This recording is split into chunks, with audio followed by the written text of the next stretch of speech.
向左向右。原创牛童。一，生了2个孩子。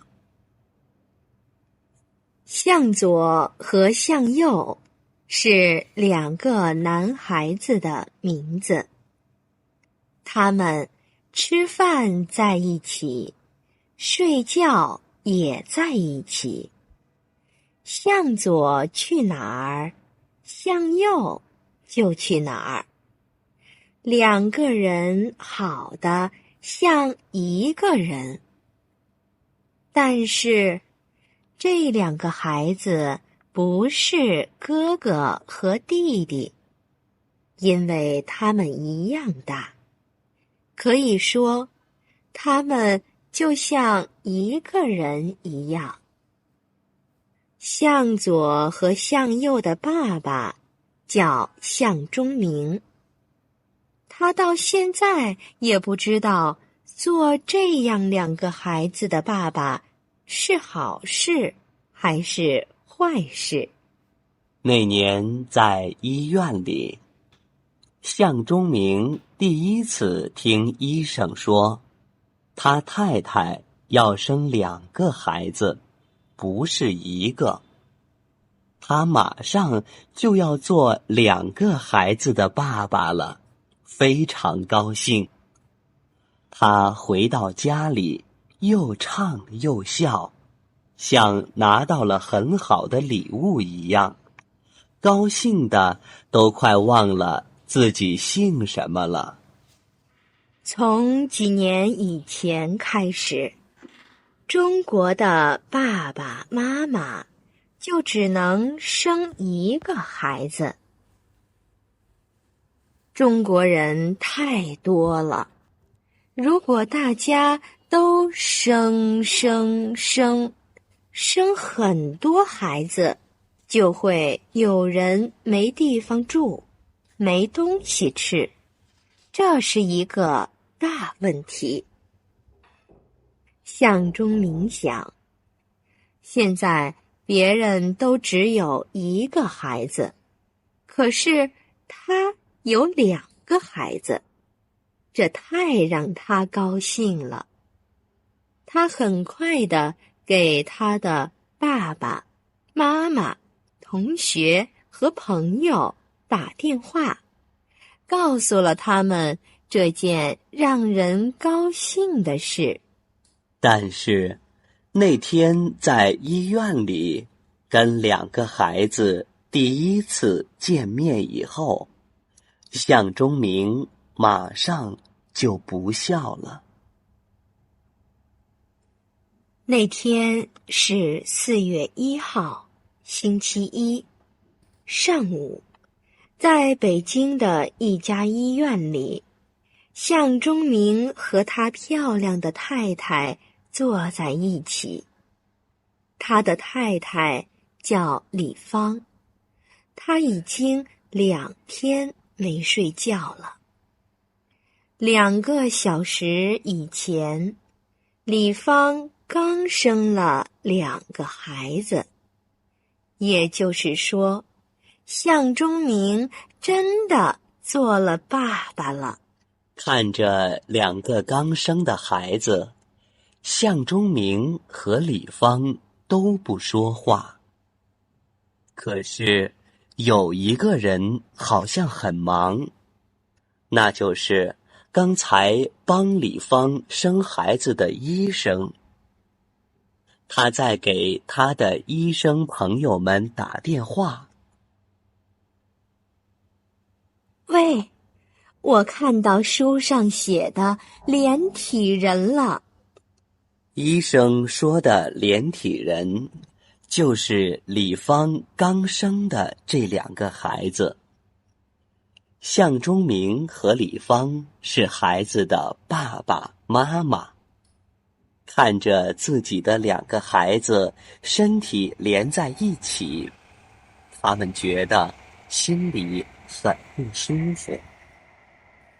来医院以前，向忠明想，李芳很漂亮，她自己也长得很高，他们的孩子一定不错。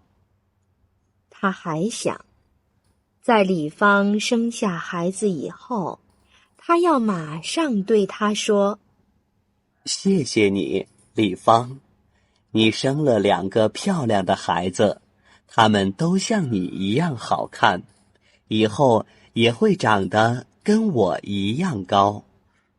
现在孩子生下来了，也真的长得很不错。可是他们……向忠明不知道应该说什么。那个医生又开始打电话了。这时候，向忠明走过去对他说：医生，您看。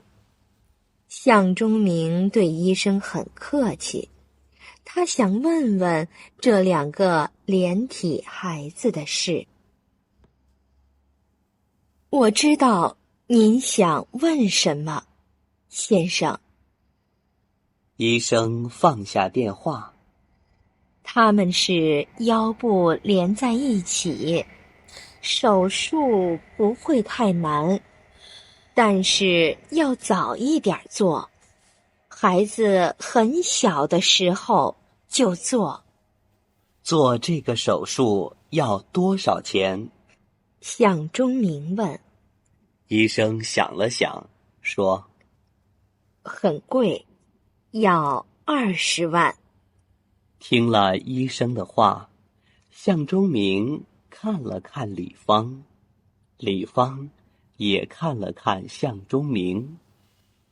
20万，太贵了。那时候，他们工作1个月，一共只有200块钱。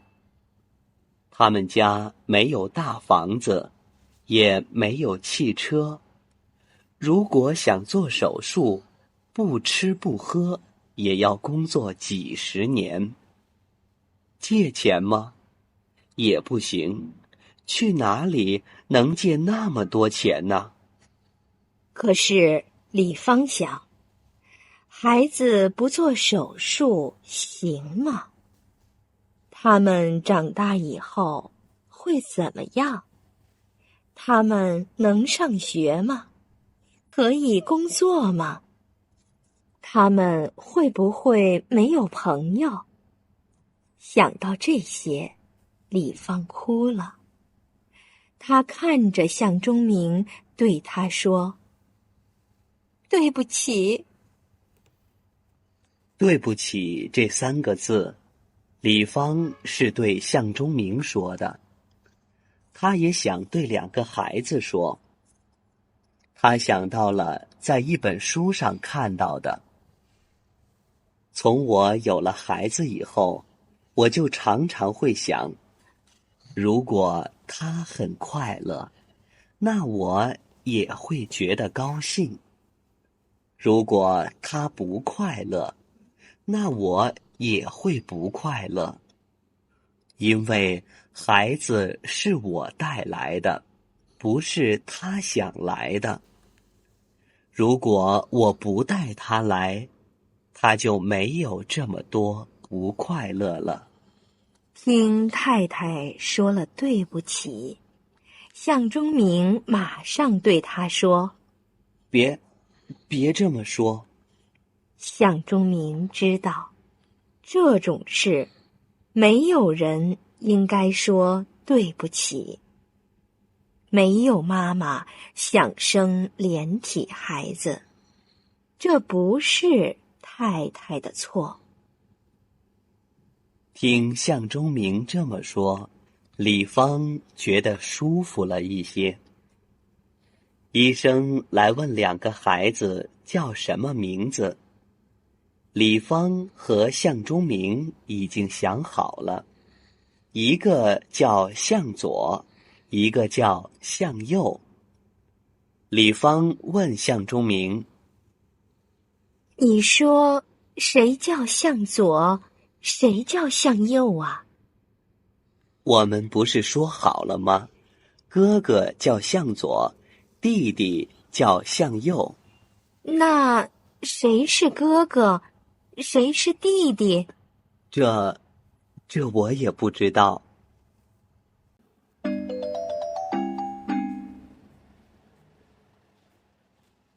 二，不用呼吸的向右。向左和向右5岁的时候，身体还是连在一起的。他们已经可以做手术了，但是还没做，就是因为2个字：没钱。从向左和向右小时候到现在，已经有很多报纸写过这2个孩子的事。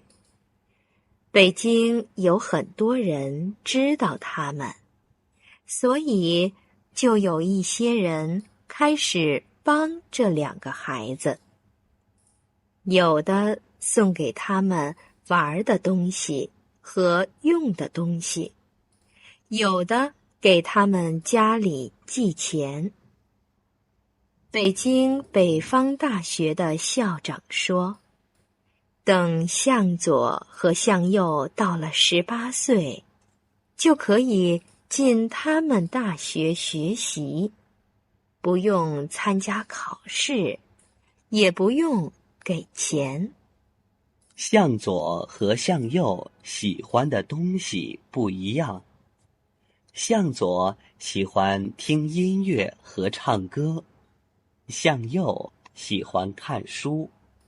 5岁的时候就已经认识300多个字了，这让向忠明和李芳很高兴。他们常常给向右买新书。向右想看的书，有的便宜，有的很贵。可是，只要是向右想买的书，李芳都会给他买。向右6岁生日的时候，李芳送给他的生日礼物，也是一本新书。这本新书的名字叫《10万个为什么》。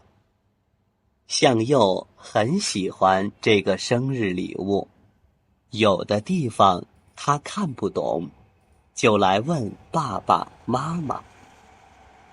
有一天，有朋友要来李芳家吃饭，李芳下午就开始在家里准备饭菜。在李芳忙着做饭的时候，向右问他：妈妈，妈妈，10万个为什么上说，每个人都一定要呼吸，这是真的吗？李芳心想，这还用问吗？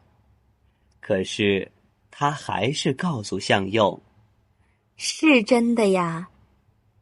每个人都是这样吗？向左也跟着问。好孩子，等一会儿，妈妈在这儿做饭呢，有问题去问爸爸，好吗？爸爸在打电话。向左和向右一起说。李芳要做饭，不能走，就说：这样吧，去接一点热水，别太热。你们一个人把头放进水里，就不能呼吸了。看看能放多长时间。好。向左和向右觉得很有意思，马上去接水。李芳又说：一定要接热水啊！今天天气很冷。知道了。接完水，向右先把头放了进去。1分钟，2分钟，10分钟。向左看向右，把头放进水里，这么长时间没起来，觉得很有意思。他叫李芳：妈妈，人能多长时间不呼吸呀？最多3分钟吧。可是，向右在水里已经10分钟了。向左高兴地大叫：啊，快起来！李芳大叫着跑了过来。向右觉得有人打了一下他的头，他马上起来了，很不高兴地问向左：你刚才为什么打我的头？不是我，是妈妈打的，是吧，妈妈？向左看着李芳：向右，你怎么样？有没有问题？觉得身体不舒服吗？李芳像是没听见向左在说什么，只是很快地问向右：我很好啊。向右说。向钟明打电话的时候，听见李芳大叫，他觉得一定是出了什么大事。李芳生出连体孩子的时候，都没这么大叫过。怎么了？怎么了？向钟明问。爸爸，向右把头放进水里，10分钟没有呼吸，妈妈不高兴了。向左马上告诉爸爸。向钟明看了看李芳，他没听懂向左的话。李芳说：我刚才在做菜，没看见。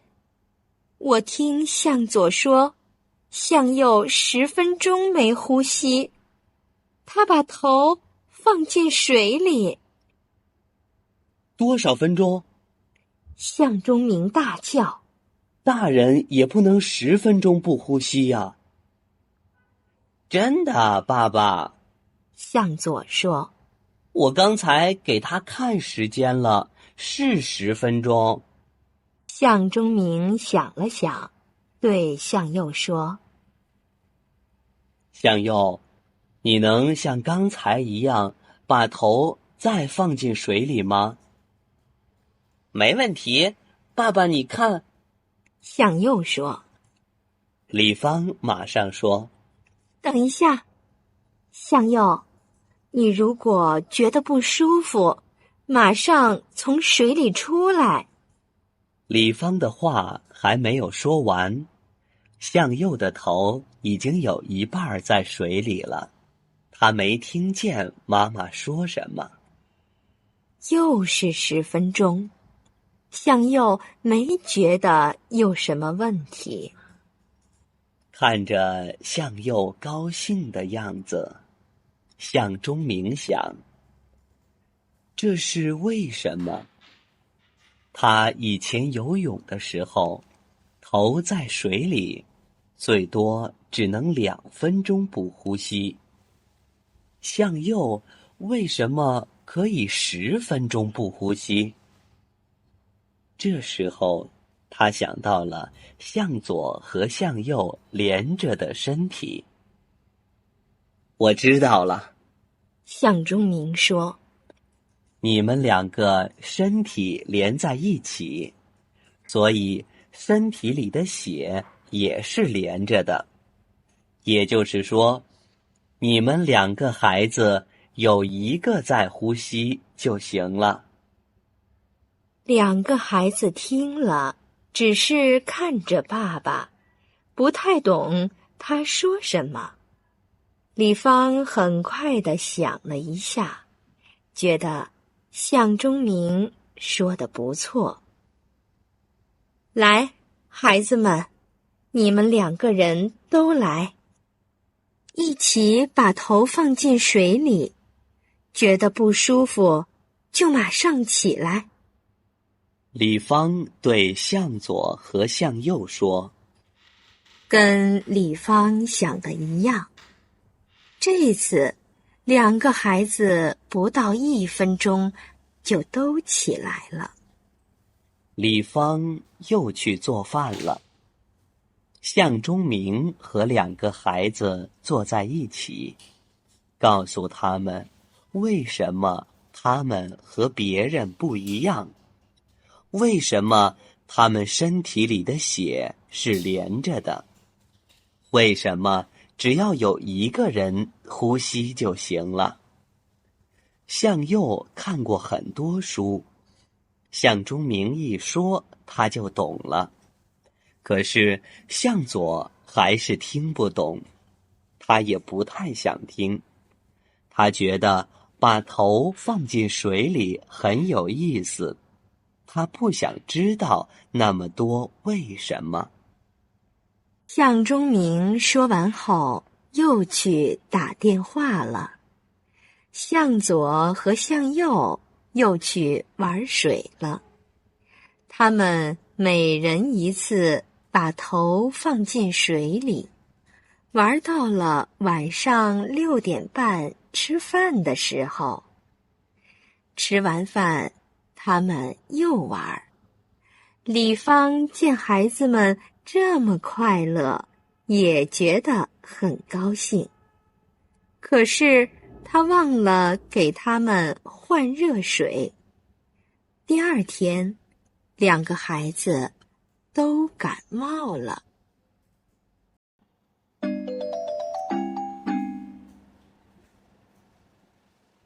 3. 住医院。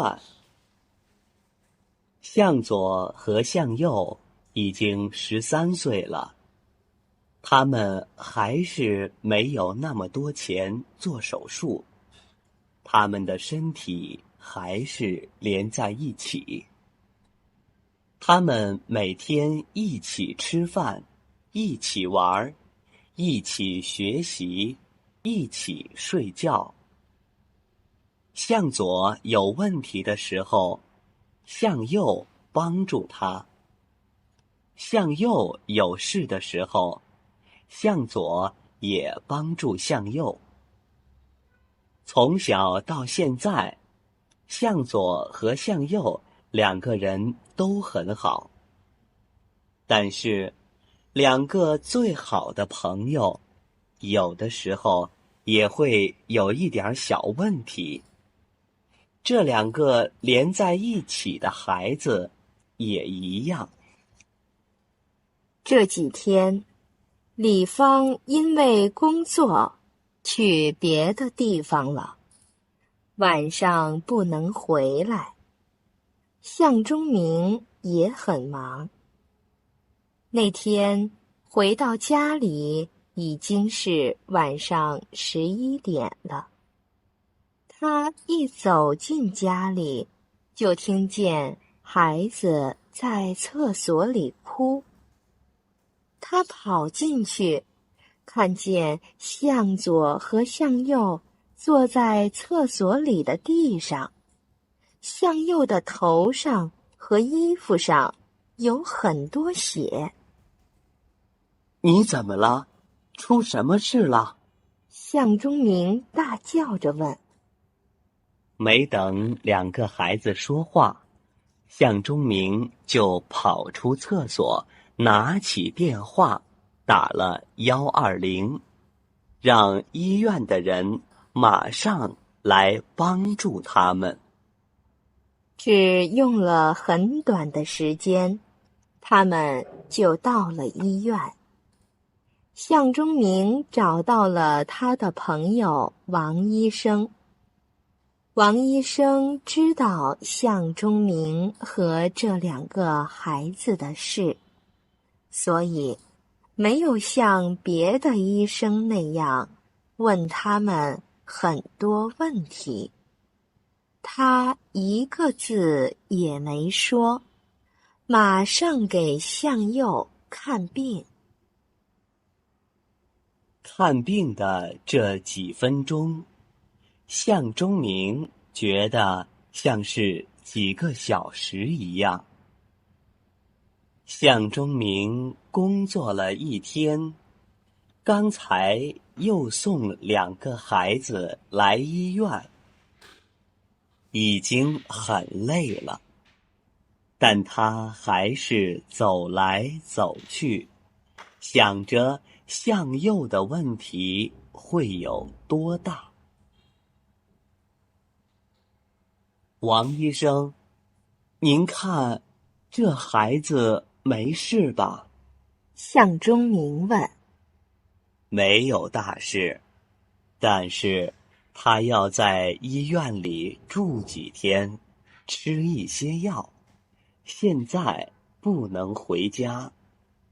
吃了王医生给的药以后，向右就睡觉了。这时候，向忠明想起来问向左：向右怎么了？为什么会这样？向左说：爸爸，对不起，是我打了向右。什么？你打了他？向忠明真没想到会是这样。是的，爸爸，我错了。晚上睡觉以前，我喝了很多水，所以睡觉以后很快就要起来上厕所。上完了厕所就回去睡觉。可是睡了一会儿，我又要上厕所。我喝水喝得太多了。我上了2次厕所以后，回去只睡了几分钟，向右就叫我起来，说他也要上厕所。可是进了厕所，他又说不想上了。我就问他，你为什么这样啊？不想上，为什么把我叫起来？没想到他很不高兴地对我说，短短的1、2个小时，你就上了2次厕所，让我一会儿跟你起来，一会儿又跟你回来睡觉，这样我怎么能睡好觉呢？你睡觉快，可是我睡觉慢呢。你不让我好好睡觉，我也不让你好好睡。向右这样做是他不对，向忠明说。那你就打他了。向左看了看爸爸。我听他说这样的话，真的很不高兴，我就打了他一下，没想到他就倒在了地上。他在下边，我在他上边，他的头就出血了。向忠明听向左说完，真想也打向左一下，可是他知道他不能那么做。他只是坐在那儿，什么话也说不出来。过了很长时间，向忠明又看了看向左，对他说：孩子，向右不想上厕所，还让你起来，那是他不对。但是你不应该打他，你打人是一个大错，很大的错。看着爸爸不高兴的样子，向佐有点怕他。过了一会儿，向忠明又说：“你想想看，你们跟别的孩子一样吗？不一样啊。你打了向右，他的头上出血了，你也得跟他一起住在医院里，也不能玩儿。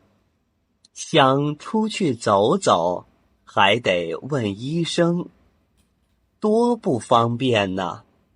你说是不是？”是，爸爸，是我不对，我知道错了。向佐说：“好，知道错就好。爸爸也知道，你以后不会再打人了，对吧？”向忠明说：“是，爸爸，一定不会了。向佐说：“好孩子，你这样说，爸爸很高兴。爸爸明天一天都要工作，妈妈还没有回来，我们都不能在医院里跟你们在一起。如果有事，你就告诉王医生，他会帮助你们。你跟向右在这里要好好的，爸爸明天晚上来看你们。”没问题，爸爸。还有，等向右起来，要跟他说对不起，好吗？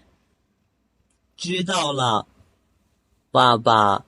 我们什么时候可以回家啊？刚来医院，向佐就想回家了。等向右的身体好了，我跟妈妈一起来接你们回去。”跟向佐说完了这些话，向忠明的心里觉得舒服了很多。第二天，向忠明跟向佐说了再见，就去工作了。向忠明刚走，向右就起来了。向佐对向右说：“真对不起，向右，昨天是我不对。”向右看了一下向佐：“就是你不对，你怎么可以打人？爸爸昨天已经说过我了，我真知道错了。向佐说：“真的，向右，你说吧，你让我做什么都行。”向右刚想再说他，可是听见他说让我做什么都行，就想了想，说：“那好，你帮我打针吧。帮你打针？我不是医生，不会打针呢。向佐说：“我不是让你给我打，是让医生给你打针。向右说：“什么？是你病了，让医生给我打针？这怎么可以呢？给我打针，你的身体能好吗？”向佐心里想，向右会不会是因为倒在地上，头出了问题了？向右说：你忘了爸爸说的话了。我们身体里的血是连在一起的，我呼吸就是你呼吸，打针也一样，给你打就是给我打，你打针，我的身体也能好。向左懂了。那好吧，就给我打吧。谢谢你，向左。向右想了想，又说：你再帮我一个忙吧。帮什么忙？你也帮我吃药吧。王医生给的药太难吃了。好，没关系，我也帮你吃药，只要你身体早一点好就行。我想早一点回家。医院里没有电视，也不能唱歌，真没意思。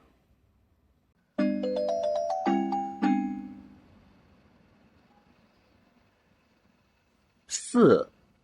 进大学。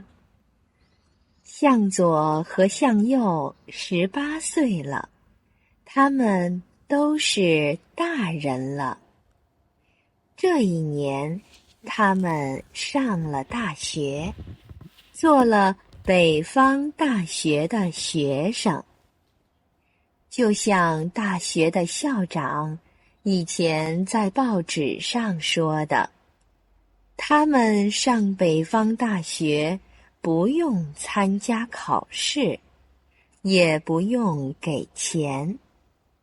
这让向左和向右一家人都很高兴。可是，他们有了新的问题。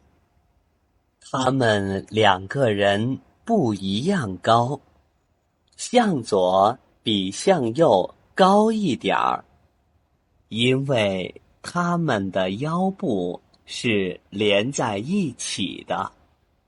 坐着的时候没问题，可是走路的时候，向左就会觉得很累，像是带着向右走一样。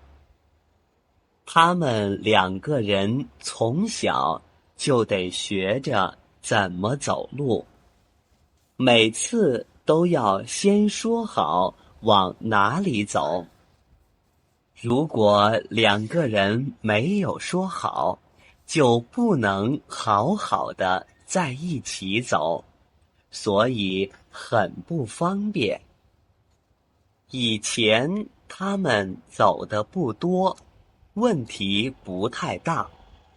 可是现在上了大学，每天都要去几个不一样的地方上课，这让他们觉得很累很累。李芳和向忠明从他们小的时候就说，他们一定要做手术，不做手术不方便。现在他们知道，真像爸爸妈妈说的，太不方便了。可是，他们还是没有那么多钱做手术。在大学里，还有一件事也很不方便。他们2个想学的东西不一样，向左要学音乐，向右要学英文。因为他们的身体连在一起，只能一起上课，一起复习，一起去图书馆看书。这样，有些课向左不喜欢，向右要上，向左只能去坐着；有些课向右觉得没意思，向左要去上，向右也只能跟他一起去。上大学以后的第一次课是英文。教室里坐了很多学生，同学们第一次见面，老师让大家先用英文介绍一下自己。到向左和向右的时候，老师让向左先说。向左说：大家好，我姓向，名字叫向左，我是中国人，我家住在北京，谢谢。向左只会这么多，要说别的，他就不会了。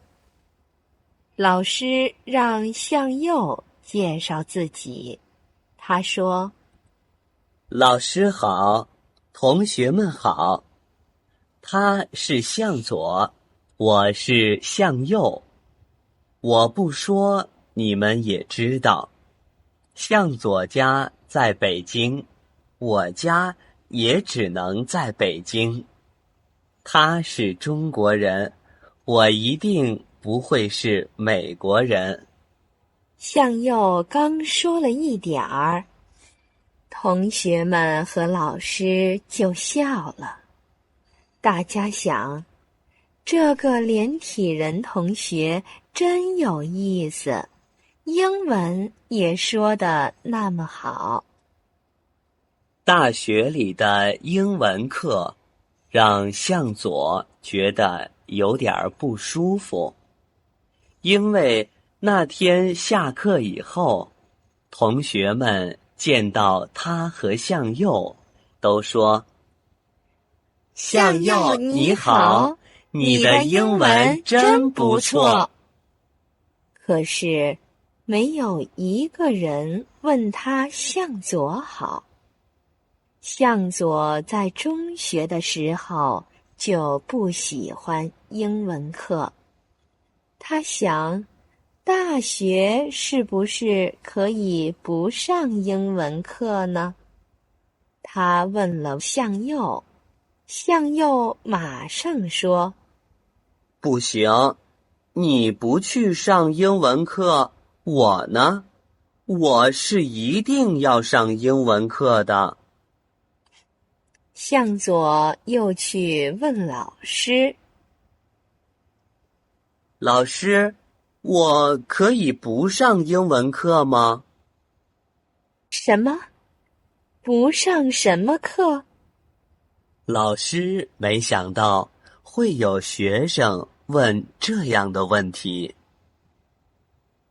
老师，我想问您，在大学可以不学习英文吗？向左又问。这一次，老师知道不是他听错了，这个学生真的不想学英文。老师说：不可以。在大学，英文课每个学生都要上。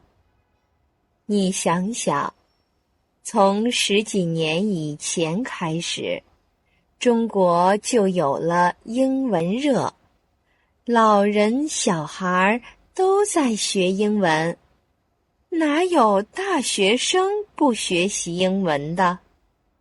还有，现在学生出去找工作，很多工作都要考英文。在学校不学英文，以后找工作就难了。听了老师的话，向左知道，以后他只能每天跟着向右一起去上英文课了。但是向佐没忘他喜欢的是唱歌。上课以后的第2个星期，学校有一个晚会，老同学和新同学一起，有800多人参加。在晚会上，向佐唱了一个歌，是他爱唱的《你从哪里来，我的朋友》。向佐唱得太好了，刚唱完，800多个同学马上就大叫：好，再唱一个，再来一个。以前向佐唱歌都是在家里唱，天气好的时候，一家人去公园玩，向佐也唱过。爸爸妈妈和向佑也都说他唱得不错，可是他没想到自己唱得这么好，会有这么多同学喜欢。谢谢你们，我是一个新学生，以前没给这么多人唱过歌。你们喜欢我的歌，我真高兴。向佐对大家说：再唱一个，再来一个。同学们又大叫着。那么我再给大家唱一张照片，再一次谢谢大家。一张照片，向佐也唱得非常好。唱完了，还有很多同学大叫着让他再来一个。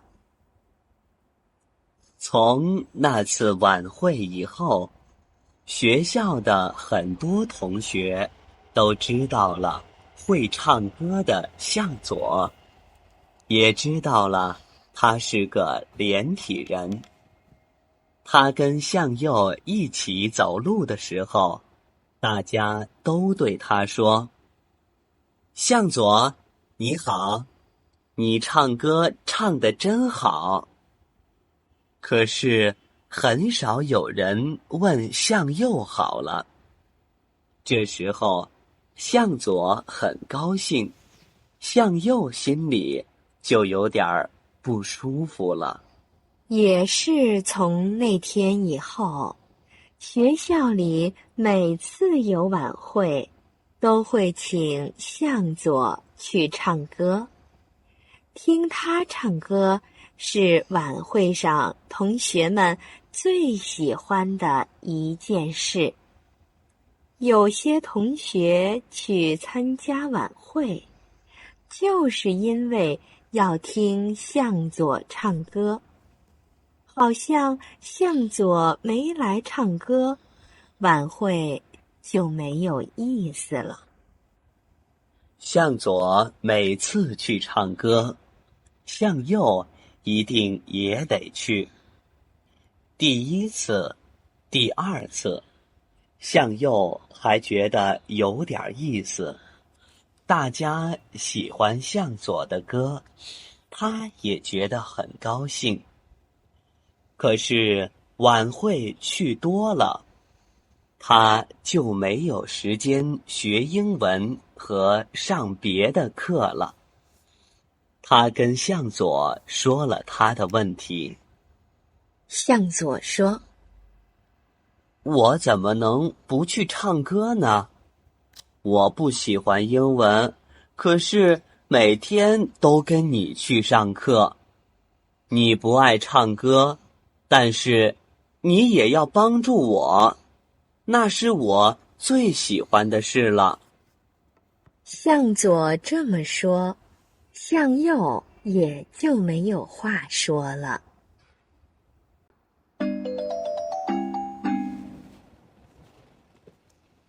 5. 见到王学文。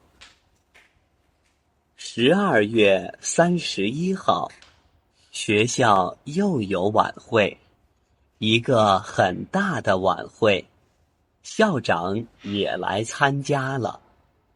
他还带来了一个客人，这个客人叫王学文，英文名字叫杰克，30多岁，是在美国生的。他爸爸妈妈和姐姐都说中文，所以他也会说中文。他的父母是校长的朋友，他这次来北京就住在校长的家里。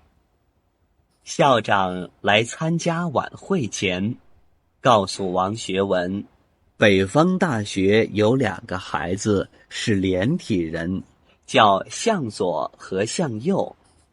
向左唱歌唱得非常好。王学文在美国的一家公司工作，这家公司里有不少唱歌的。他听了校长的话以后非常高兴，一定要参加晚会，想见见向左，听向左唱歌。晚会还没完，王学文就来找向左。他先很客气地说：“向左，你好。”向左说：“你好。”王学文问：“你还会唱哪些歌？会唱英文歌吗？”向左说：“我会唱很多中文歌，英文歌只会唱3个。”王学文又问：“跟我去美国，去我们公司唱歌，怎么样？”去美国唱歌，向左觉得自己听错了，他没有说话，只是看着王学文。王学文又说：“我们公司也有连体人，美国很多人喜欢听他们唱歌。你们跟我去美国，我们会帮助你们。你的歌唱得非常好，美国一定有人喜欢。”现在向左听懂了，王先生真的是请他去美国唱歌。向左高兴了一会儿，马上就觉得有问题。谢谢您，王先生。可是去美国我们没有钱。再说，我和向右是连在一起的，去美国也不方便。没关系，我们公司帮助你们。公司会给你们吃的喝的，给你们住的地方，还会帮助你学英文，学唱英文歌。你只要好好唱歌，别的事我们都会帮助你们。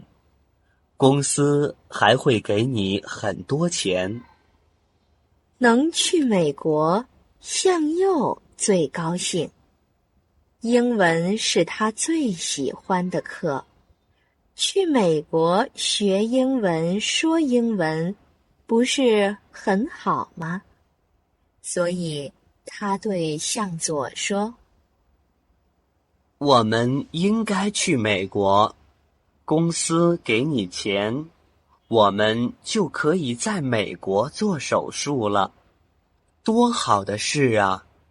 我们一定要去美国。”向左听向右这样说，也很高兴，就对王先生说：“好吧，我们跟你去美国，王先生，谢谢您。”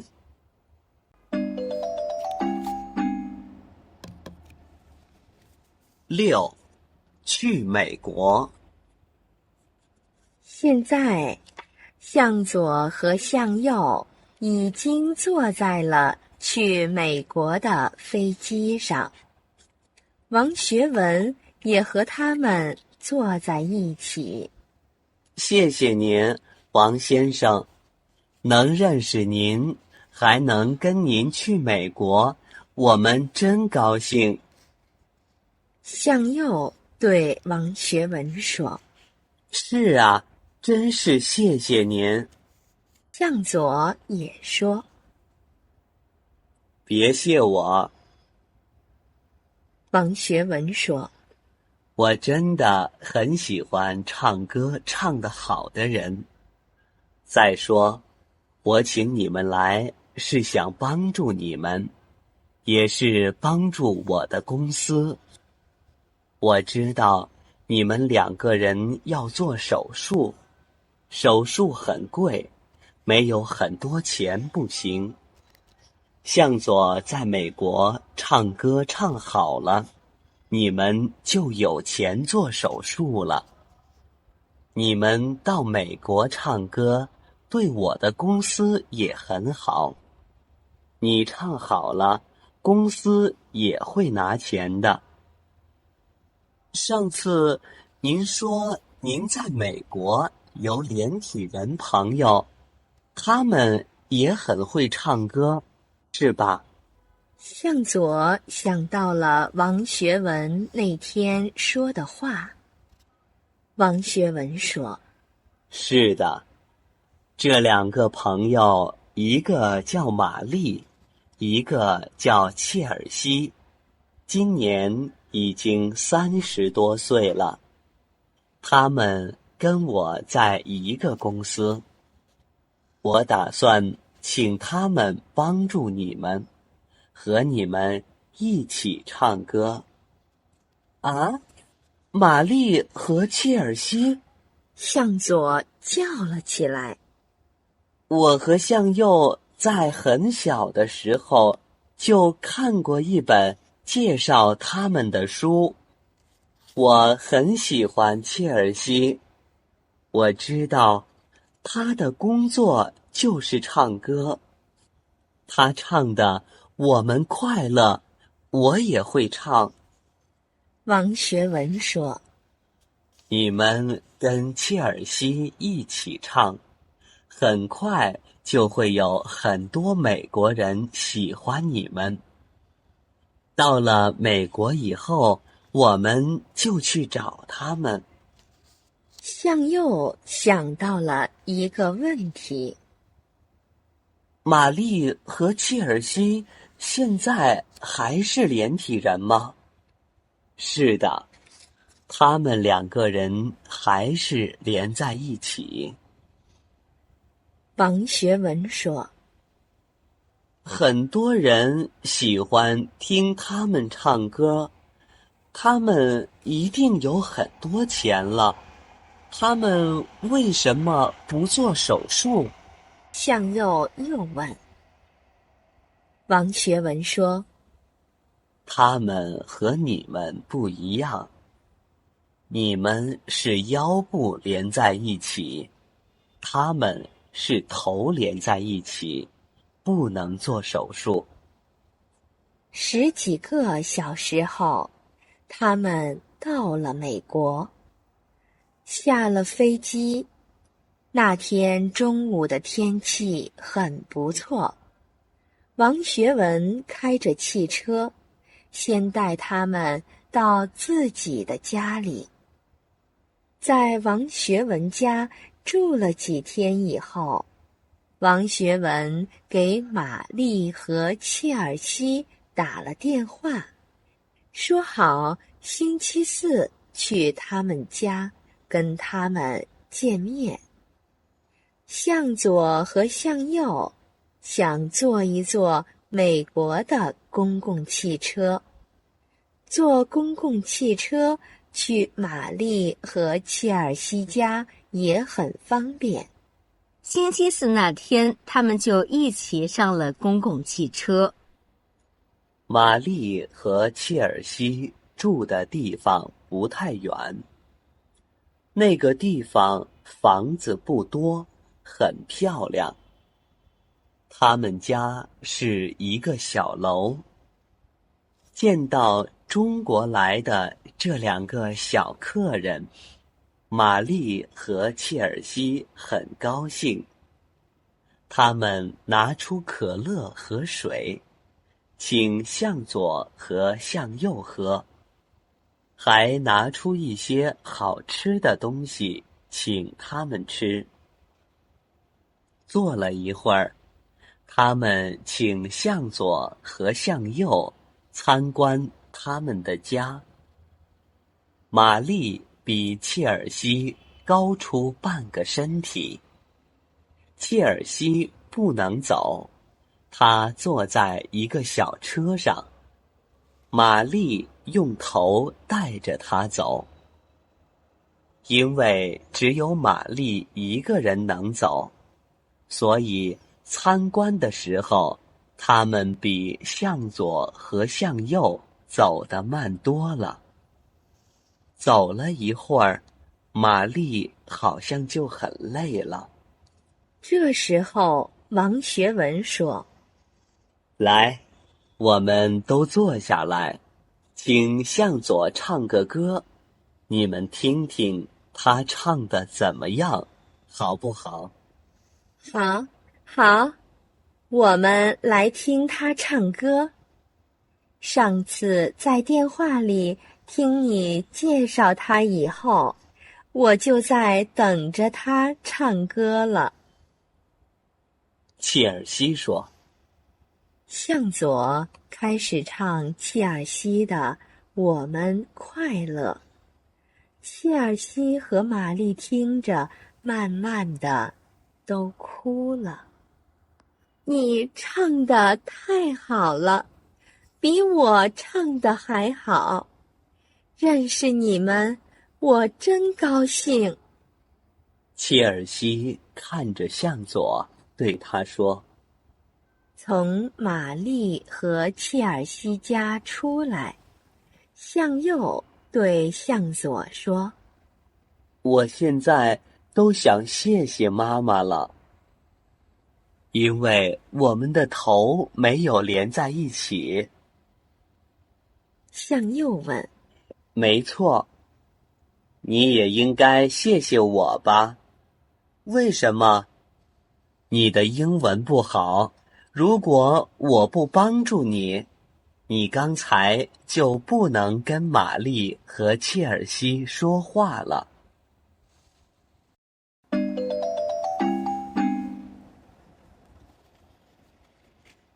7.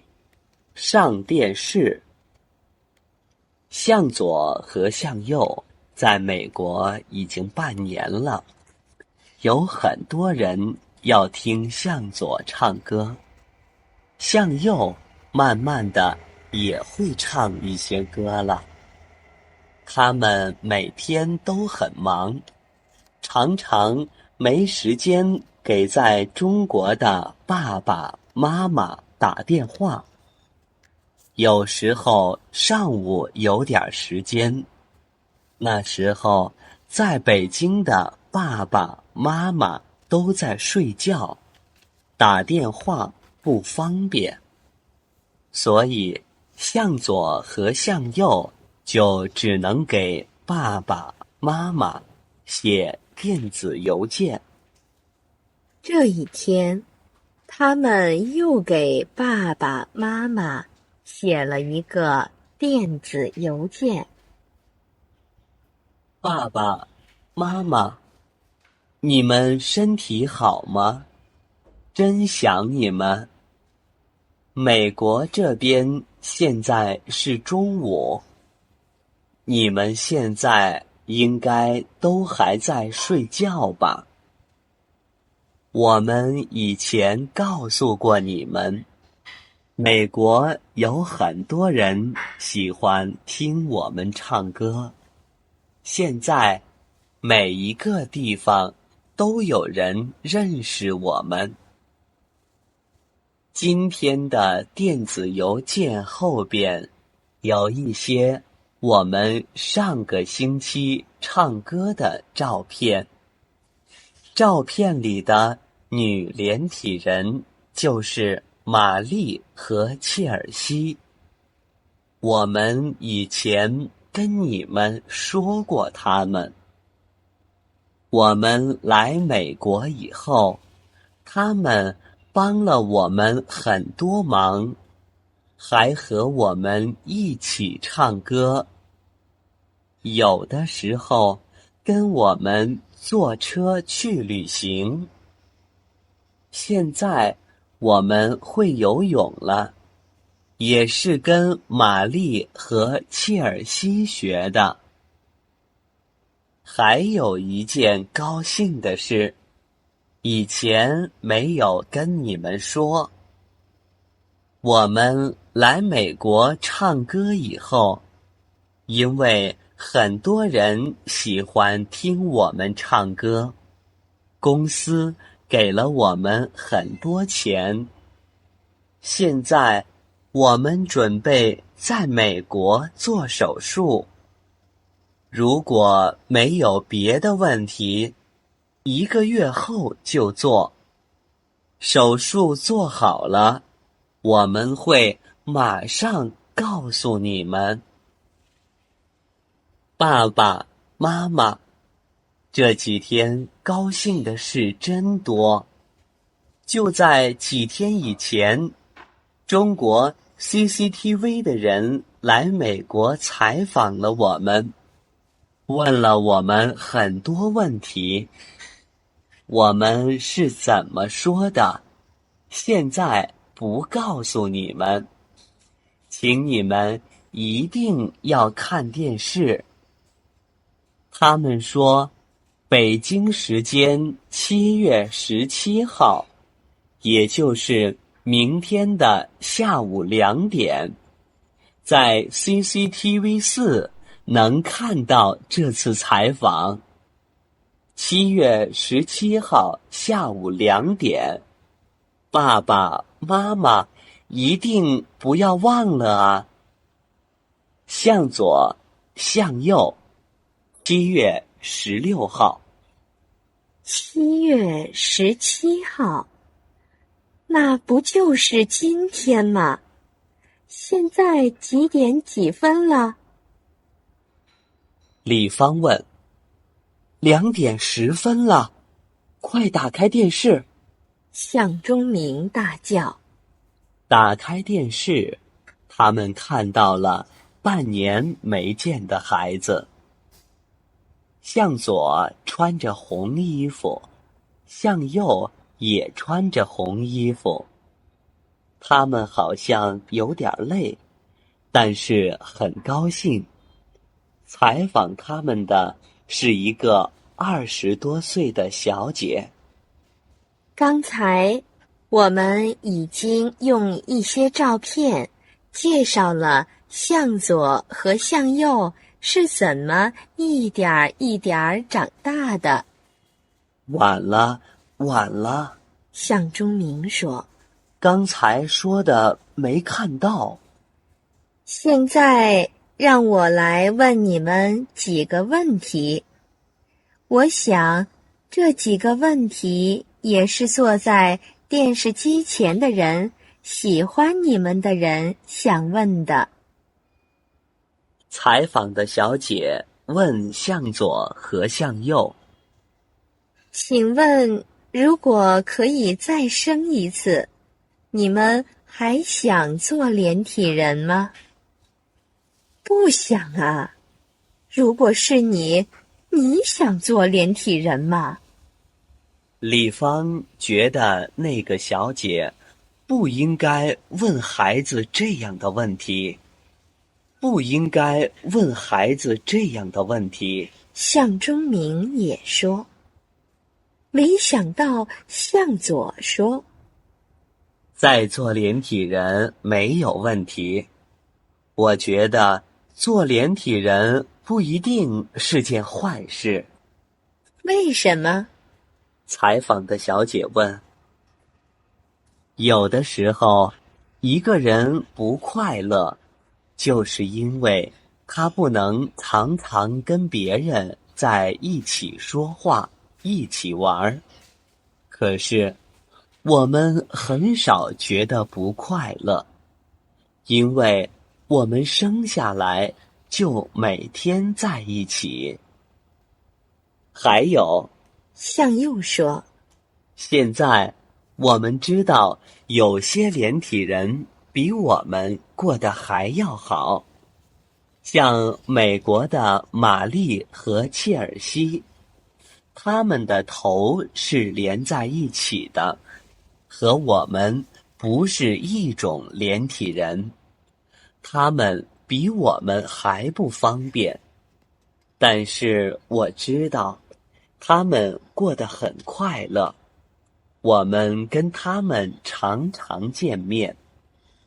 在美国，还有一种连体人，他们有2个头，可是身体只有1个，他们还能开汽车呢。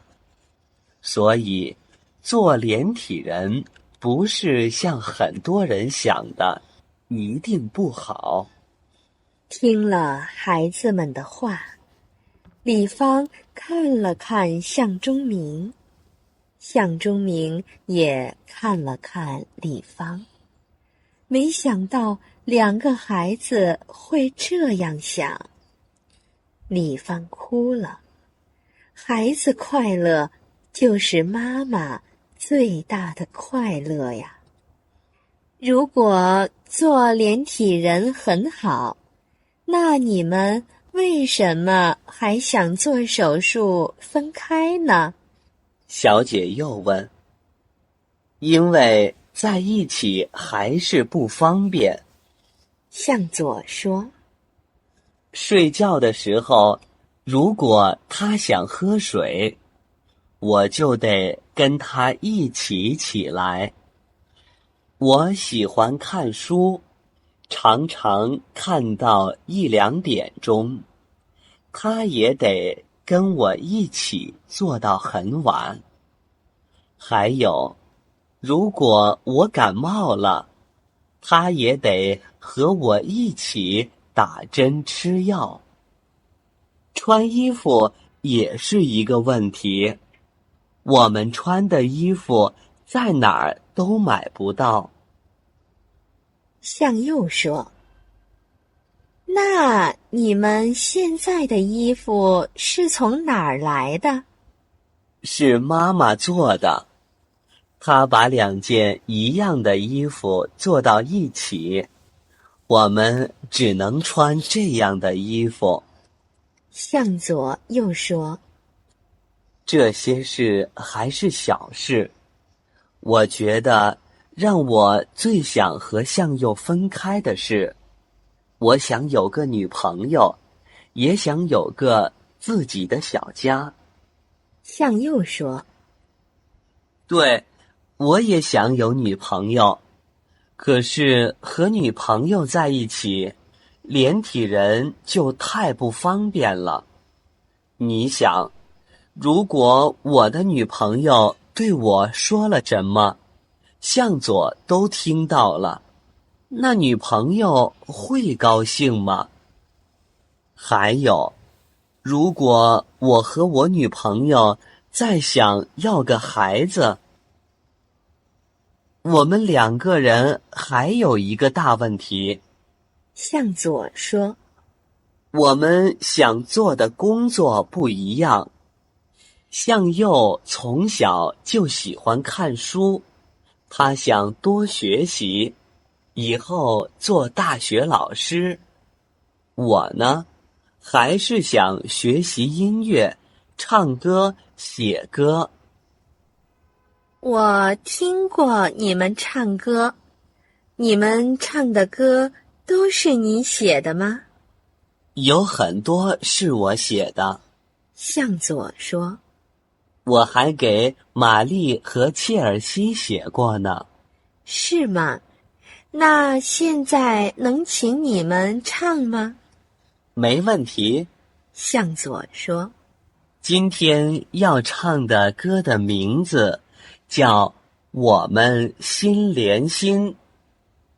我们很高兴能给大家唱，能给我们的爸爸妈妈唱。爸爸妈妈，你们在看电视吗？我们要告诉你们，没有你们，就不会有我们的今天。谢谢你们。说完，向左唱了起来，向右也跟着一起唱。